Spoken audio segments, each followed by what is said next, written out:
അപ്പോൾ നമുക്ക് ഇന്നിപ്പോൾ 125 എന്നുള്ള ഈ സംഖ്യേനെ 5 കൊണ്ട് ഹരിക്കണം. 125നെ 5 കൊണ്ട് ഹരിക്കുക. അപ്പോൾ ആദ്യം ഇങ്ങനെ എഴുതി കഴിഞ്ഞിട്ട് ആദ്യം ഈ നമ്പർ എടുക്കുക. 1 5-ൽ പോവോ? ഇല്ല. 5-നേക്കാട്ടിലും ചെറിയ സംഖ്യയാണ് 1. അപ്പോൾ 1 5-ൽ പോവില്ല.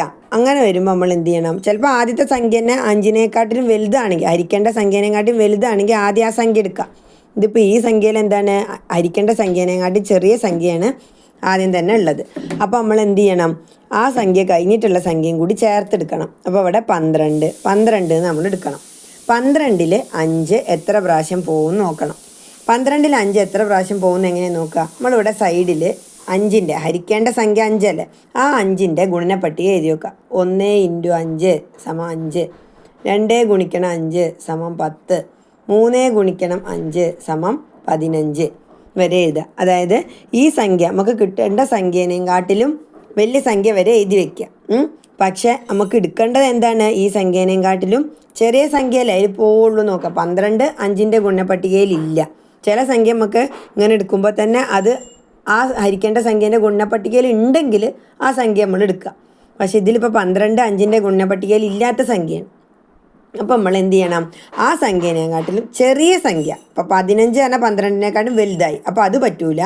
ആ സംഖ്യേനെക്കാട്ടി ചെറിയ സംഖ്യ ഏതുകൊണ്ട് ഗുണിച്ചപ്പോഴാണ് കിട്ടിയതെന്ന് നോക്കുക. 2 × 5 ആണ് എന്ത്? 10. അപ്പോൾ നമ്മളിവിടെ എന്ത് എഴുതണം? 2 എന്ന് ഇതിൻ്റെ മുകളിൽ എഴുതണം. ഹരണഫലത്തിൻ്റെ അവിടെ എന്ത് എഴുതണം? 2 എന്ന് എഴുതണം. എന്നിട്ട് ഈ ഹരണഫലവും ഹരിക്കേണ്ട സംഖ്യയും തമ്മിൽ ഗുണിക്കുകയാണ് ചെയ്യേണ്ടത്. എന്താണ് ചെയ്യേണ്ടത്? ഗുണിക്കുക.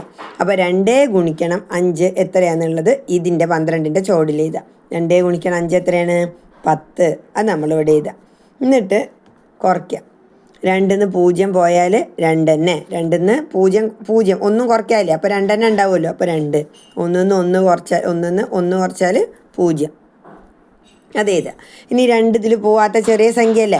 അപ്പോൾ നമ്മൾ എന്ത് ചെയ്യണം? ഈ ഉള്ള ഒരു സംഖ്യേനെ താഴേക്ക് ഈ 2-ന്റെ കൂടത്തേക്ക് ഇറക്കിയിടണം. 25. 25-ൽ 5 എത്ര പ്രാവശ്യം പോകും നോക്കണം. അപ്പോൾ നമ്മൾ വീണ്ടും ഗുണനപ്പട്ടിക ബാക്കി എഴുതണം.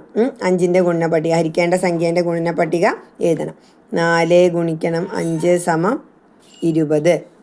5 × 5 = 25. അപ്പോൾ നമുക്ക് കിട്ടേണ്ട സംഖ്യ ഏതാണ്? 25. 25 5-ന്റെ ഗുണനപ്പട്ടികയിൽ ഉണ്ട്. അപ്പോൾ അത് നമ്മൾ നോക്കുക. 5-നെ ഏത് സംഖ്യ കൊണ്ട് ഗുണിച്ചപ്പോഴാണ് 25 കിട്ടിയത്? 5.